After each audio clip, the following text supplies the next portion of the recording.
We have this experience in our lives. Or what would happen if something new came to light? What would happen if my facts were untrue? Because that information is not yet on the internet. And it certainly hasn't been synthesized into something usable yet. 𝐿𝐶 Lem, wonderful Polish writer, being just visionary people.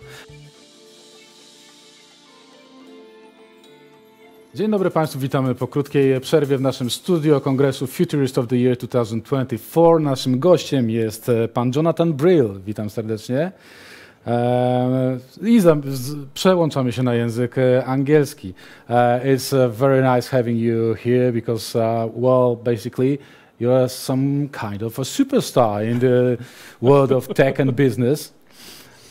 Thank you. If people dream about the future and want to think about the future, not many of them are able to make a living out of it. So that's the first, I think, quite exceptional thing. In your career, you have done many projects for the top brands like Microsoft and all the other stuff. Well, basically, how do you do it? How do you look at things like businesses or services or products and figure out the other way to sell it to people, to make it more usable? Because, you know, basically business is offering something usable that someone wants to pay for, right? So that's a great question. I think the first question is like getting past what we know. We have this experience in our lives, and we think that's reality. It's a very limited set of what's happened in history, right? We've been around for a few million years as a species, and it's a very limited set about what's possible in the future.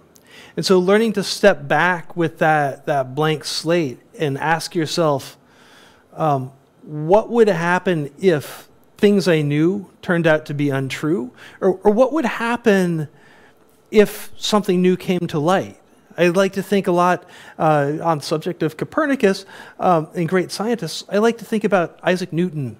And one of the interesting things about Newton, one of the great scientists of all time, trained as a lawyer and ended up doing a lot of complex math, right? And inventing the calculus and the bases of physics and optics and all these things. Well, let's make it crystal clear that the story about the apple dropping on his head and hence figuring out the laws of gravity is fake news, right?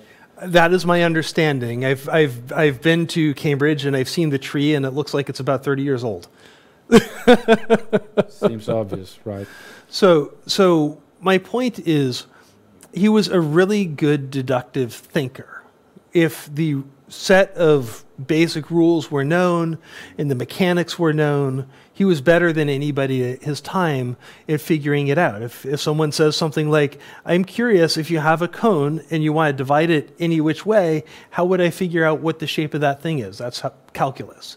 He was a man who could figure that question out, but all of the information that he needed to figure that out was there. He spent the back half of his career developing the bases of what we've come to call chemistry. But he was trying to turn lead into gold, mercury into gold. And the problem was he didn't understand some basic things like the concept of the atom or quantum mechanics, which makes it really hard. And he was trying to do it on his own at night without talking to anybody. Like quantum mechanics was easy enough for everybody to understand. I mean, you know, Bohr got it, but that's, you know, that's a whole other story. My point is that if you step back for a second and you say there's a thing going on here that is clearly bigger than I can do in my lifetime without asking for help alone, because there are several inventions that have to be made, I'm probably not going to be able to do this. That requires inductive and abductive logic. And yet he was a deductive thinker. And so because of that, he wasn't able to think beyond what was known. He was able to use what was known in really profound ways. And so if you want to think about products that could be, if you want to think about possibilities, right? It's about understanding in inductive logic, inductive reasoning, probabilistic thinking, and in abductive reasoning, asking those two questions, those critical questions. What would happen if my facts were untrue, right? Like Newtonian physics turns out to be a flawed model, or that something new came to light, like there's an atom.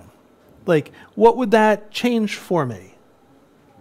Right. When you start thinking that way, a whole new world of what's possible opens up. It's like seeing things in different angle requires a lot of background knowledge, right? So you have to know how things work. So basically, if you had the occasion to have an influence on some products and services in business, and those companies came to you for your advice, you had to understand how those things worked, right? It takes knowledge. Now, I think what I observe is there's some trend that the knowledge becomes expandable because we can download it every time from Google. We can Google up something or whatever. I think it might be a trap in being a person who perceives, who sees forward and can make up something new. So basically, if you look at the societies now in the developed countries, wouldn't you agree that well, the way it's pretty much downwards because people are getting less ambitious and they want to learn less, not more? And is it dangerous? There's a lot. That's a whole bunch of loaded questions in that question.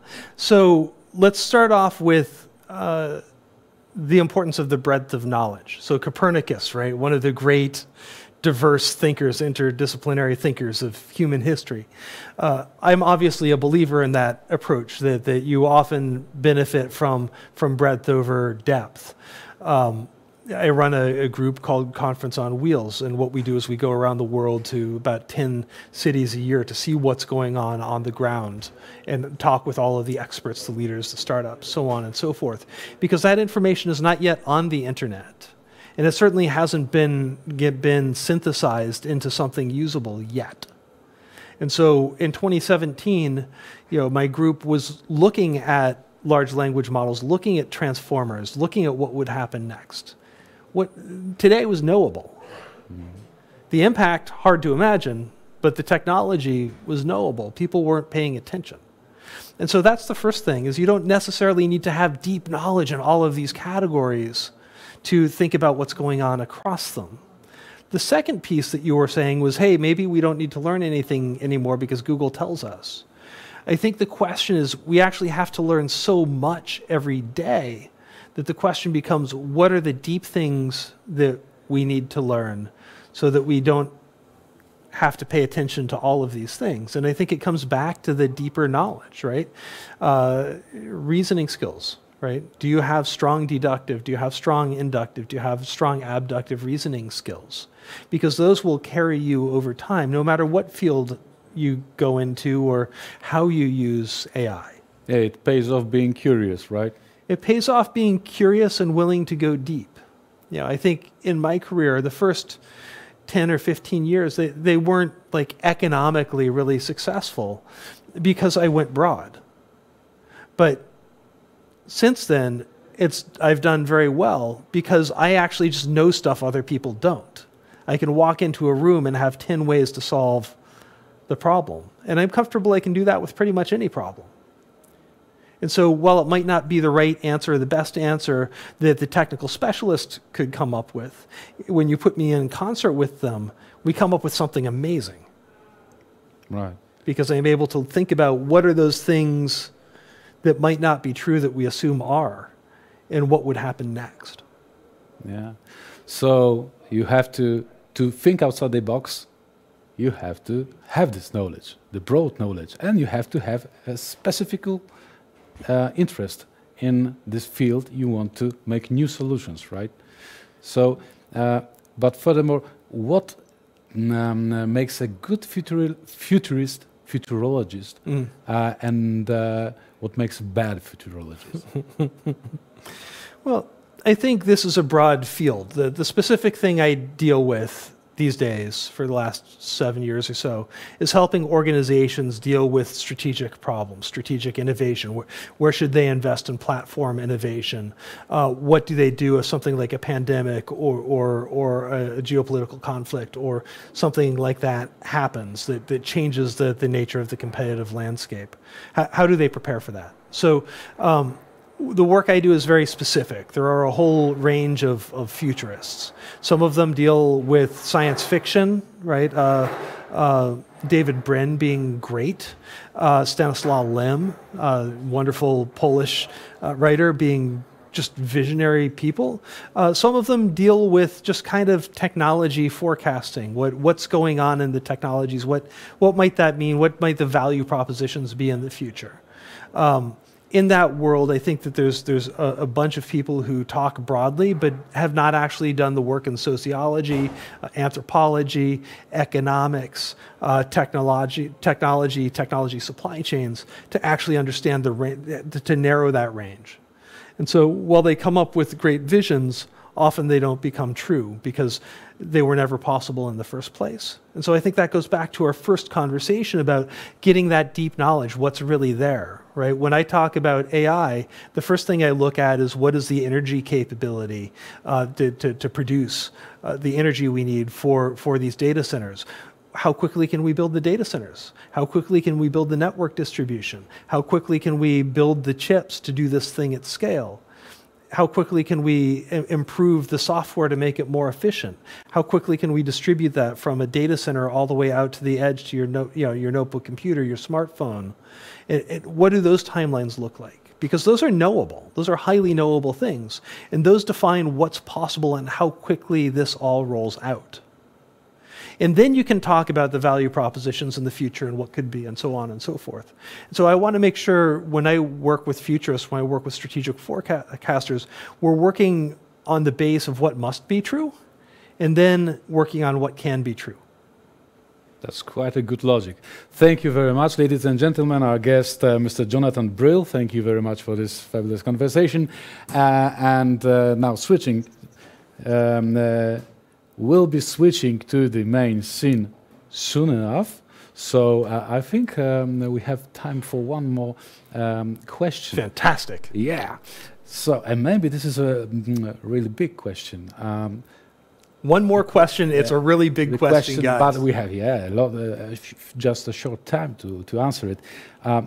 When we are looking at the AI, the benefits will be on the side of companies. That's quite obvious.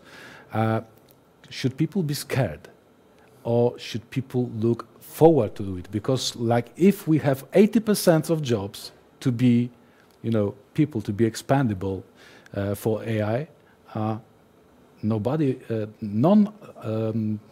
don't think many of them, at least 50% or maybe 20%, will be able to switch jobs to start a new career. What with all the rest? So we're starting with this 80% number, and I don't know where that number comes from. So it's a maximum from some researchers that with time we're talking about like horizon of 50 years. So sure. It's well, a long time. And so the question is, did 80% of the jobs we do today exist 50 years ago? Right. So the question, like, these are shocking numbers, but they do it. They always like have this range, and then they give the headline number, and then they give this insane, unknowable timeline. What I can give you forecasts on are like the next decade, like 2050, like anybody who's saying they know what's going on is not looking at it in the right way. When you do workforce automation analysis, you do it down at the task level. How much time do people spend stapling things, putting paper clips on things, scanning things in scanners, typing in computer? Like, you've got to get down to that granularity and say, okay, well, what about this can we automate in each role in our company? And how long is it going to take, and how much is it going to cost, and so on and so forth, before you can get to these estimates of there's like an 80% workforce reduction. Like, I don't believe it. So that's the first thing is like, really? The second question is, well, if you have this 80% workforce reduction and these companies are going to benefit, who are they going to sell all of this stuff they're going to make to? Right? They have to create a situation, if you're going to have this world where there are overlords, where the overlords sell stuff to people. Those people have to want to buy the stuff if we're going to have this consumption-led economy. So that's the first thing to think about is I don't believe this from just, I don't think anybody's done the math. And the second thing I don't believe is that you can have an economy that's wickedly overproductive where nobody is able to consume. So in that is the balance. Right. Thank you very much once again.